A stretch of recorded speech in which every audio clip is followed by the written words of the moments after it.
probably have time for about one more of these questions and then we'll open it up. What is your position on mountaintop removal and the harmful effects of mountaintop removal on the citizens of Appalachia? Actually, I was a participant in a hearing not so long ago about the mountaintop mining that's going on there, and I oppose it. And they've actually shown a true relationship of the toxicity to doing that and the impacts it has on people in that region. So it's very, very destructive, physically and environmentally. Okay, we're going to use open mic now, so if you have questions. The mic can't circulate, so if they could line. If you could line up over there, right. And if you're from East Palo Alto, let's make sure that you get to ask your questions first. Yeah, my name's Andy Drawl. I'm from Redwood City. And you just mentioned the issue I'm interested in, the mountaintop removal, as you can see from my shirt. And the reason I am interested is my grandfather was a coal miner in Appalachia, so I have a feeling for these people. As you probably know, HR 526 was just reintroduced. There was an HR 5959 in the last Congress. We had 24 co-sponsors on that bill. 10 were representatives from California. Locally now, on 526, we had Jared Hussman, Barbara Lee, and Mike Honda co-sponsoring that bill. And there's 2 others also, so there's 5 overall. We'd like to have you co-sponsor this bill. As you know, what it does is, it's a comprehensive health study. I'm with you. Stops expansion. I'm with you. Read back the bill, hypertension, Just, pulmonary. you could see my testimony at the hearing. I'm with you. Please co-sponsor. All right, We need I will. you to co-sponsor. I will. Hello, my name is Sean Doyle. Nice to meet you. And I'd like to know your point of view on individuals who have learning disabilities. And as far as from my standpoint, I don't see very much opportunity. And I'm in the IT field, so I'd just like to know your point of view on that subject.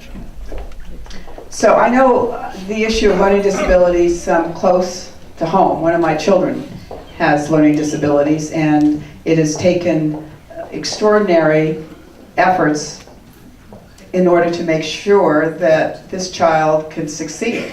And this child is succeeding. And so I know the process within the state. I know the 504, I know the IEP, I know all of those programs we have in place. But if parents can't spend the time to advocate on behalf of their kids in a meaningful way, they oftentimes fall through the cracks. And we've just got to do more. Now, for adults with learning disabilities, I don't know that we do much at all, to tell you the truth. And that's kind of a black stain, I think. What I'd like to do is see if we can meet with you and find out from your personal experience what you have encountered, and see what else we can do in terms of placement. There's a program through Community Gate Path which provides job placement for persons with developmental disabilities. But we should extend that to learning disabilities as well. You'd be surprised the number of people who have learning disabilities who are in very significant roles throughout our state and country. One of them is our Lieutenant Governor right now. Gavin Newsom is dyslexic. Well, I also let the pack on your age too. So. Okay, great. Good morning. My name is Bob Draghi, and I've been dealing with the VA for the past year. Let us help you out. I've enlisted the help of your office with Mark Nagalis. He's been very helpful. But the frustration is even your office is unable to really get answered from it. The VA just seems to be this entity into itself. I served many years ago. This is the first time I've had to deal with the VA, and it's been one of the most frustrating experiences of my life. I can't believe that they're serving our veterans the way they are. It's just a disgrace. And that the folks looking for disability, my heart goes out to them. I mean, people that are really, really needy. And I have some financial concerns right now that through housing on VA-backed type loans would really help us out. And I just can't get answers. And it's really frustrating. Well, how long did you contact our office? About 2 or 3 months ago. I talked to Mark earlier. He got a call just the other day, a return call, when he called them 3 weeks ago. So, I mean, they don't even return your calls, office. Well, I mean. All right, let me make a commitment to you. They're getting a call from me on Monday morning. Thank you very much. Actually, it won't be Monday morning, it'll be Tuesday morning, and Sunday's a holiday. Give them hell, please, give them hell. Oh, and I've got one other comment. And this is just, I'm not trying to be a rabble-rouser, but I was a little surprised we didn't open the meeting with the Pledge of Allegiance to the flag. I just think it's. How about we close it with the Pledge of Allegiance to the flag? Thank you. Okay. Hello, thanks for coming. The Trans-Pacific Partnership, or TPP, would be the worst trade agreement ever for working people, for public health, and for the environment. And it's being called NAFTA on steroids. This kind of speaks to the question about unemployment. Some could speak to that. Newly released government trade data shows that 2012 trade deficits among FTA members actually grew by 440%, but trade deficits fell among non-members. In other words, export growth has actually slowed under free trade agreements, killing jobs in the U.S. So your question is? Will you fight to put the full text of the TPP into the public domain long before Congress votes on it? And will you fight for trade agreements that protect jobs, health, and the environment? Okay, good question. Let me answer it. There's a couple of questions. Yes, I'll fight to make sure the full agreement is available on the web so that everyone can access it. You should also know that since I've been in Congress, I have not voted for one trade agreement. I didn't vote for Korea, I didn't vote for Panama, and I didn't vote for Colombia. And I'm one of the few members in the Bay Area that voted no on all three. Yeah. Okay. All right, next question. Hello, Representative Speier. My name is Neonde Sevier. I've been a resident here in East Palo Alto for 25 years. I started my career here, I worked here, I've raised my kids here. And the last couple of years in the area where I was living, there's been a lot of gun violence. We've lost a lot of our young men and a couple of young ladies also. I have a 10-year-old son, my other son is 18. You know, my 10-year-old son, he wants to do what 10-year-olds do, go to the park with his friends and ride his bike. Things like that around the area, but he's too scared. We've had a couple of killings on our street. One of them was actually in front of my neighbor's house, so when I came home, I couldn't get in my home because it was part of the crime scene. My son started having nightmares. I had to take him to see a psychiatrist. I mean, it was a lot of work. He's just now getting to the point where he's willing to go out. But when he goes out, he wants to be inside. He's safe. He feels safe at the library. He feels safe at the Boys and Girls Club. But he's not comfortable even walking the streets, going places. What, with all the gun violence in East Palo Alto, I mean, for our kids, what can we do for our kids? You know, this has long-term effects. The first killing that happened, my son's still not over it.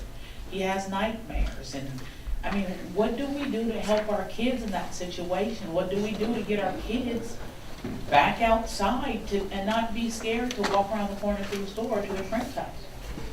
The young kids, a lot of them here don't have what I would consider a normal childhood because they're scared to walk by a group of people at the park. They don't know, well, these people might start to, you know, and kids should not get to the point where when they hear gunshots, it's just a noise that they hear. You know, they start to get used to it, but the effect that it has on them, my son's still in therapy because of this. What can parents do to... Can I tell you something? I think you're doing a great job. You're a great mom.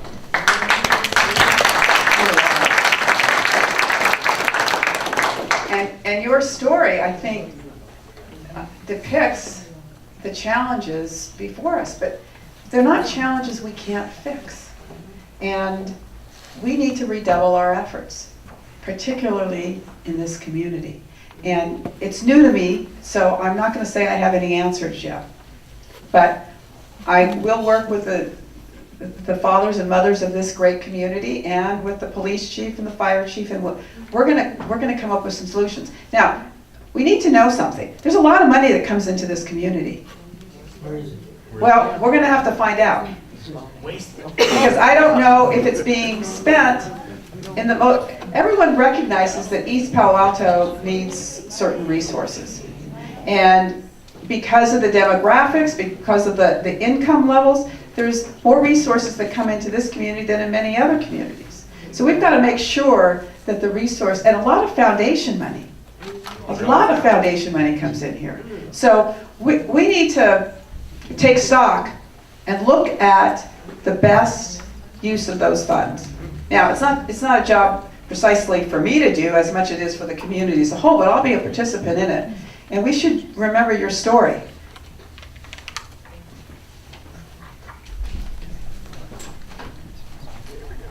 Hi, my name is Lynn Gersich, and I'm here to talk about fluoridation. I'm a concerned mom. My children's teeth look like this. This is what these spots on the teeth is from too much fluoride accumulating in their body, which means that their bones will be weak. Alameda County Water District adds 59 tons of this poison in our drinking water, and you wrote a bill in 1995 to fluoridate the rest of the state. Phosphate fertilizer waste, this is the hazardous waste that comes out of the phosphate fertilizer industry, the air pollution from their smokestacks. And they take this stuff and they put it in our drinking water. It's controlled by the EPA, not the FDA, so it is not medicine. And it's got lead and arsenic in it, and the Harvard studies have just recently confirmed that it lowers children's IQs. And I want to know what you're going to do to stop this, because this is a public poisoning. This does not increase, it doesn't stop cavities, and it increases cancer death rates 40%. And Battelle Memorial Institute had a congressional study done because the U.S. Public Health and the Center for Disease Control could not prove fluoride safety in court.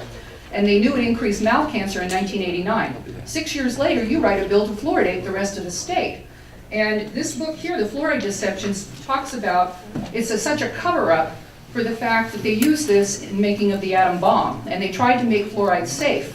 And I would like to give you this book, plus the fact, too, that they are spraying hexafluoride from the chemtrails that they're spraying on us. And this is the stuff that is depleted uranium. We are being sprayed because this climate change is done by these chemtrails. And this documentary shows that what they're spraying on us is aluminum oxide, strontium, and barium, which is radioactive. When you put something that is radioactive, phosphate fertilizer is radioactive in the drinking water, because phosphate's found in the ground in uranium. So what we are drinking is causing thyroid problems. The arsenic causes, cancers. And the lead lowers IQs, and we need to get this stopped. Fluoride Action Network is stopping this globally, and I want to know, can you prove that what you put in our drinking water is safe and that there is no side effects from the lead and arsenic and the nitrates and all the other poisons that are in there? Okay, thank you for your statement. And let me just say this. I was the author of the legislation here in California.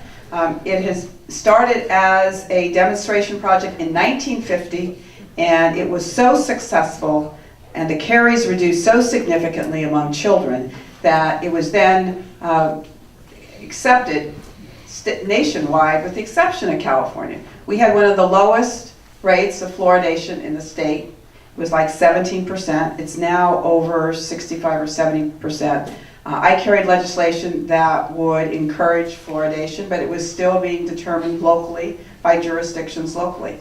When J. Everett Koop was the Surgeon General, when the American Pediatrics Association, when every other scientific group in the country supports it, I would respectfully disagree with you on your position. I mean, there's always going to be a study here and there that's going to make one statement or another, but it's overwhelming. It is overwhelming in its benefit to children in terms of reduction of caries. Cavity. So the lead and arsenic. Caries are cavities. My staff loves to correct me,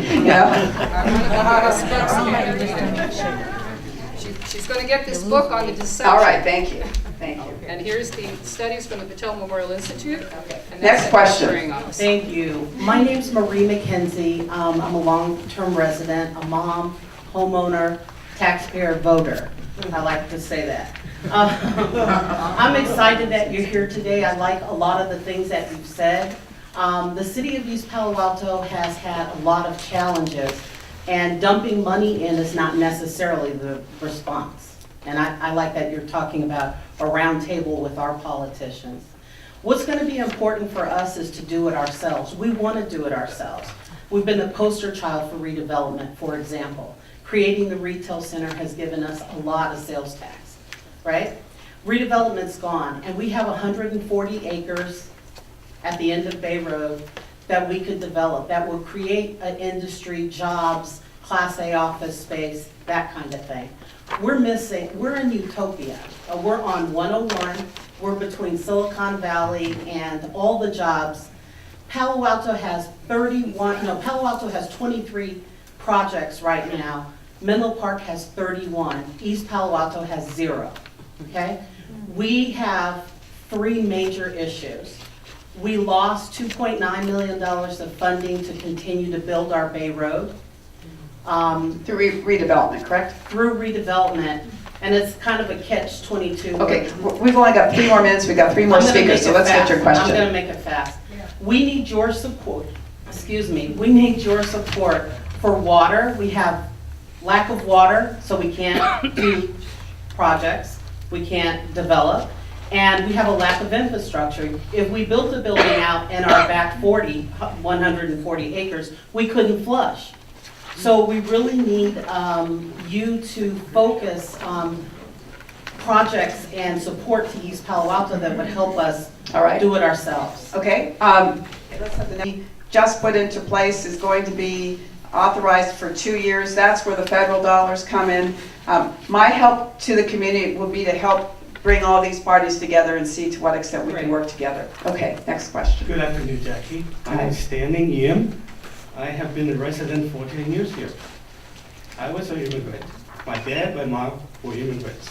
Now I'm a lawyer. I've been practicing immigration law for 35 years. One thing I want to add is that the baby boomers are going to be retiring pretty soon, and there are not enough babies to take over our places.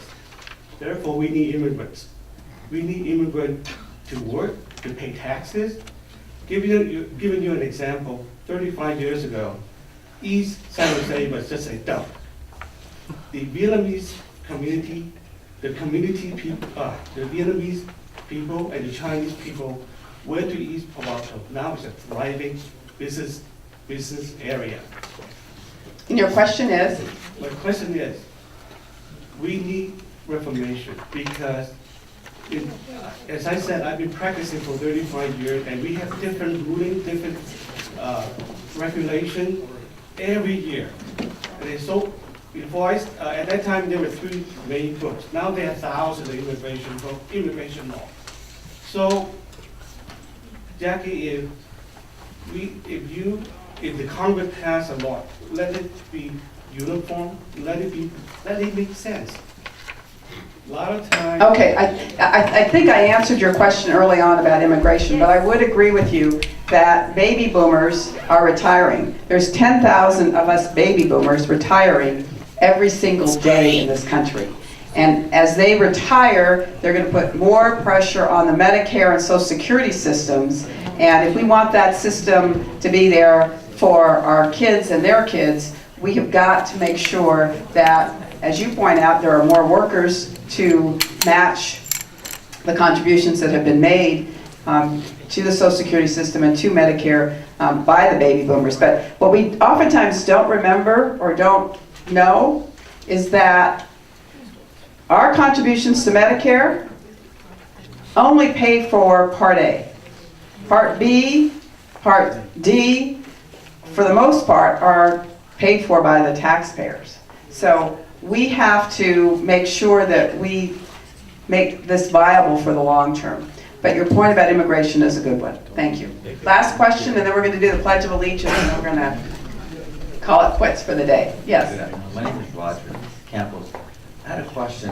What is it that you're doing or planning on doing with, as far as choosing the jobs in the United States? A lot of it seems like they're moving on so they can make a profit. I know for big companies locally, that has moved several of its positions to another country so they can make more profit. How is it you're controlling that?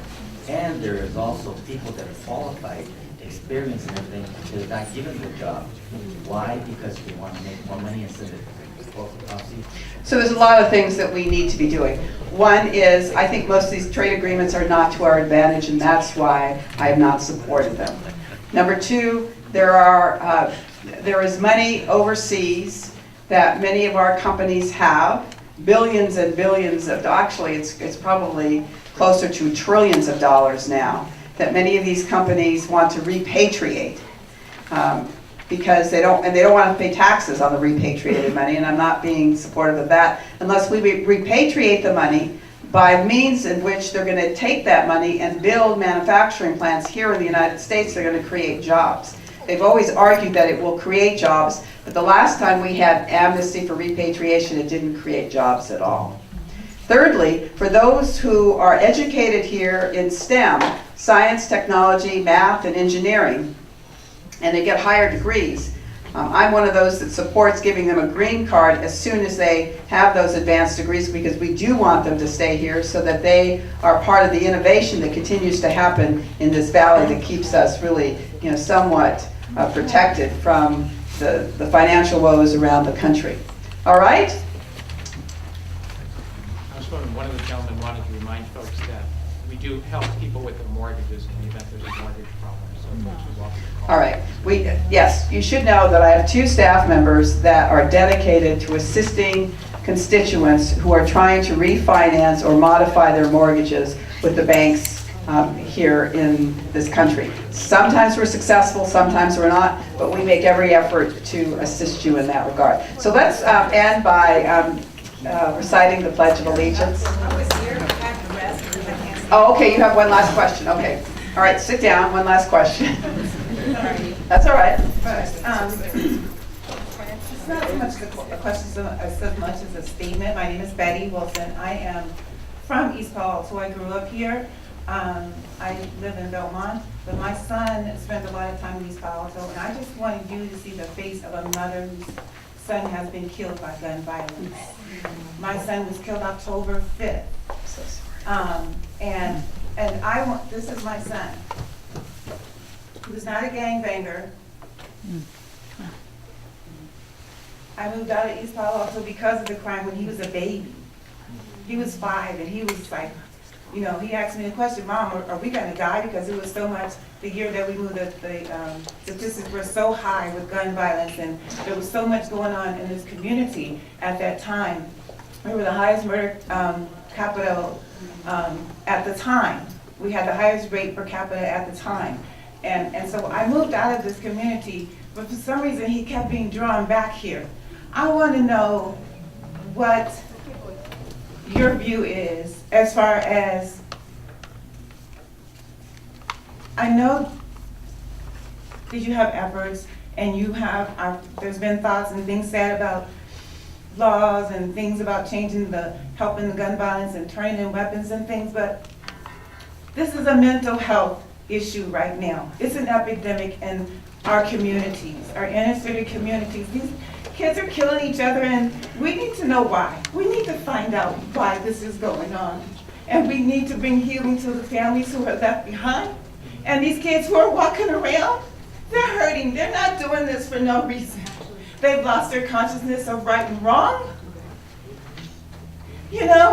Something needs to be done, attention needs to be drawn to this matter so we can heal our communities. You're right. And stand up for these babies. These kids who are being violent, whether they're a gangbanger or not. Something needs to happen. I agree with you. I agree with you completely. And there's none of us that can share the pain that you have. That you have my commitment.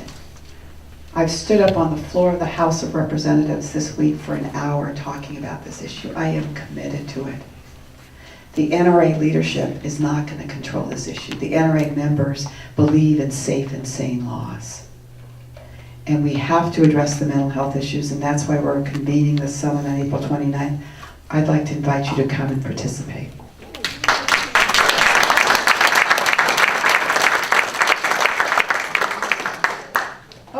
Okay, well, this has been a powerful town hall.